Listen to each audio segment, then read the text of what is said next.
ऐसे ही बरेली में एक प्रेमी परिवार रहता है। उनका सबसे छोटा बेटा थोड़ा बड़ा हुआ तब उन्हें पता चला कि वह न तो बोल सकता है और ना ही सुन सकता है। 3-4 साल की आयु होने पर भी जब उसकी हालत में कोई सुधार न आया तो माता पिता ने शहर के सभी बड़े डॉक्टरों से उनका चेकअप करवाया, परंतु सबने उसे लाइलाज बताकर वापस भेज दिया। सब ओर से निराश होकर वे सोचने लगे कि शायद विधाता को यही स्वीकार हो। एक दिन उन्हीं के संबंधी एक भक्त जी, जो अब महात्मा जी के वेश में श्री दरबार में सेवारत हैं, उनको श्री गुरु महाराज जी ने स्वप्न में आकर ये फरमाया कि डॉक्टरों ने उस बच्चे को जवाब दिया है, परंतु हमने तो नहीं दिया। तुम जाओ और उसे श्री प्रयागधाम में ले आओ। हम श्री प्रयागधाम पहुंच रहे हैं, वह यहाँ आकर स्वस्थ हो जाएगा। भक्त जी की जब नींद खुली तो स्वप्न की बात हृदय पटल पर उभर आई। उन्होंने अपने परिवार को इस विषय के बारे में अवगत कराया। परिवार वालों ने अपनी सहमति प्रकट करते हुए उनसे कहा कि अवश्य ऐसा 100% संभव है कि श्री गुरु महाराज जी की कृपा बालक को पूर्ण रूप से स्वस्थ कर दे। आप आज ही बरेली जाकर उन्हें यहाँ ले आए, फिर यहाँ से हम शीघ्र ही श्री प्रयागधाम की ओर चल देंगे। अब भक्त जी ट्रेन से बरेली पहुंचे और वहां जाकर उनके परिवार को स्वप्न वाली बात बताई। श्री महाप्रभु जी के वचन सुनकर सब ओर से निराश हुए उस बच्चे के माता पिता के मन में आशा की एक किरण जगमगाने लगी। वे तुरंत ही श्री प्रयागधाम जाने के लिए तैयार हो गए। जब वे वहां पहुंचे तो उस समय शाम का समय था। श्री दर्शन खुले हुए थे और श्री गुरु महाराज जी वहां पर उपस्थित सारे गुरुमुखों को गरम गरम खीर खिला रहे थे।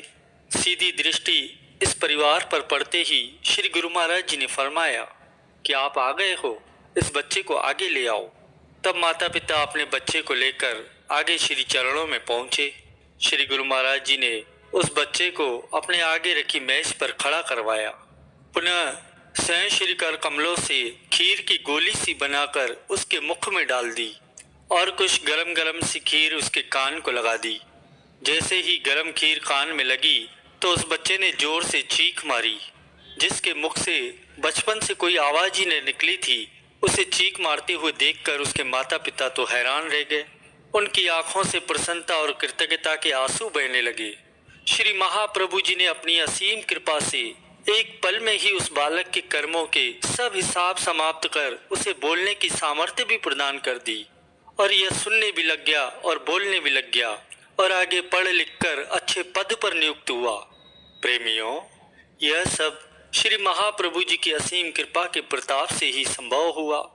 जिनकी कृपा दृष्टि से गूंगे को जुबान मिल जाती है, अंधों को रोशनी मिल जाती है, बधिरों को श्रवण शक्ति मिल जाती है, पंगु में पहाड़ लांघने की क्षमता आती है और एक निरक्षर वेदों का ज्ञाता बन जाता है।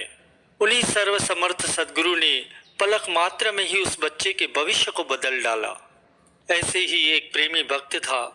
जब वह श्री गुरु महाराज जी के पावन श्री चरण कमलों में माथा टेकने के लिए पहुंचा, तब श्री गुरु महाराज जी ने पास में खड़े पूजनीय महात्मा जी को इशारा किया कि इस प्रेमी को 84 भुगतनी पड़ेंगी। इस प्रेमी के कर्म टेढ़े और माड़े हैं, 84 तो भुगतनी ही पड़ेंगी।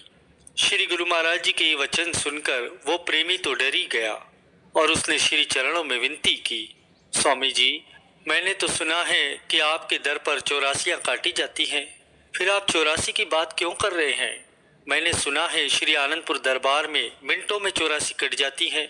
ऐसी विनती कर उस प्रेमी ने एक भजन की पंक्ति बोली, ये रब है सतगुरु मेरा, इन्हें समझो न कोई बंदा, ए मिटा दे विच कटदा 84 वाला फंदा। ओ हरे भंडारे ने के कहंदे सारे ने, पीरा दा पीर मेरा शाही फकीर, मेरा सतगुरु प्यारा है। प्रेमी ने जब ये पुकार की तब श्री गुरु महाराज जी मुस्कुराने लगे। फिर महाराज जी ने फरमाया कि 84 कटानी है ता फिर कल आना। हुक्म दिया, मौज होंगी। शहंशाह आज मौज में उतर आए हैं। एक नजर होए मेरे प्यारे सतगुरु दी, ऐ मिटा दे विच कटदा 84 वाला फंदा। एक नजर शहंशाह की होती है, पता नहीं कितने बंधन जीव के कट जाते हैं। आपने ध्यान दिया होगा गुरुमुखों, जब हम जाते हैं श्री महाप्रभु जी के श्री चरणों में, कितनी बार हुजूर एक तट अमृत में निगाहों से हमारी ओर निहारते रहते हैं। वो कमल नयन बिल्कुल एक तट हमारी तरफ निहारते हैं।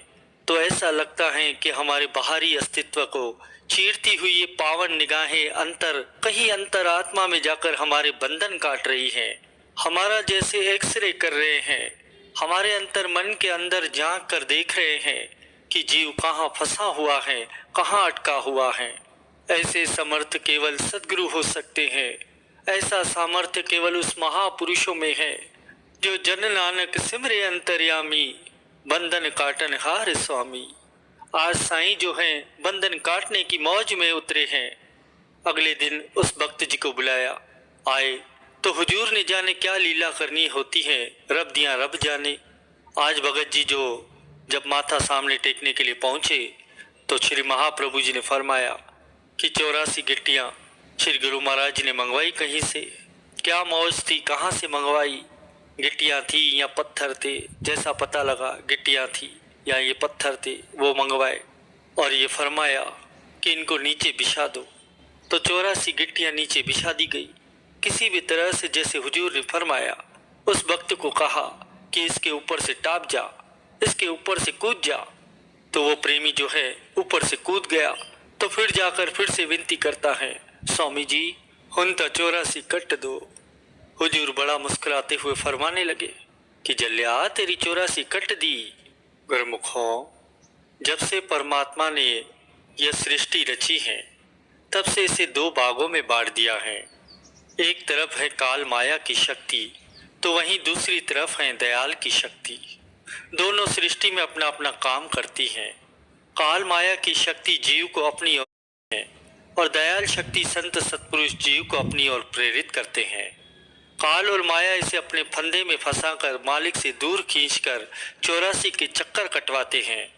वहीं संतों का अपना मिशन होता है, वे जीव को काल माया से छुड़ाकर मालिक की ओर अग्रसर करते हैं। जैसे कथन भी है कि परमात्मन से आत्मा जुदे रहे बहुकाल, सुंदर मेला करी दिया सतगुरु मिले दयाल। ये जीव जब तक मालिक से दूर रहता है, माया के बंधन में रहता है, तब तक इसका ईश्वर से मिलना कठिन हो जाता है। दूसरी ओर महापुरुष वक्त वक्त पर आकर ऐसे समागम रचाकर जीव को काल माया के बंधन से छुड़वाते हैं। मंदिरों का निर्माण इसीलिए करवाते हैं ताकि जीव की सुरती जो माया की ओर है वह वहां से हट सके। आम दुनियादार इसी में ही गलतान रहना चाहते हैं, वे इससे बाहर नहीं निकल सकते। जिन जीवों के पिछले पुण्य संस्कार होते हैं वे महापुरुषों की शरण में आकर धीरे धीरे भक्ति की ओर प्रवृत्त होते जाते हैं। ऐसे ही संस्कारी जीवों के ख्याल पुख्ता हो जाते हैं। जिनके ख्यालों में दृढ़ता और परिपक्वता आ जाती है उन्हें कोई ठेस भी नहीं पहुंचा सकता। इसलिए आप सभी गुरुमुखों को भक्ति के नियम मिल गए हैं। इनको अपने जीवन में धारण कर अपने जीवन को सफल बनाकर मालिक की प्रसन्नता को प्राप्त कर लीजिए। वीडियो लाइक करना, सब्सक्राइब करना।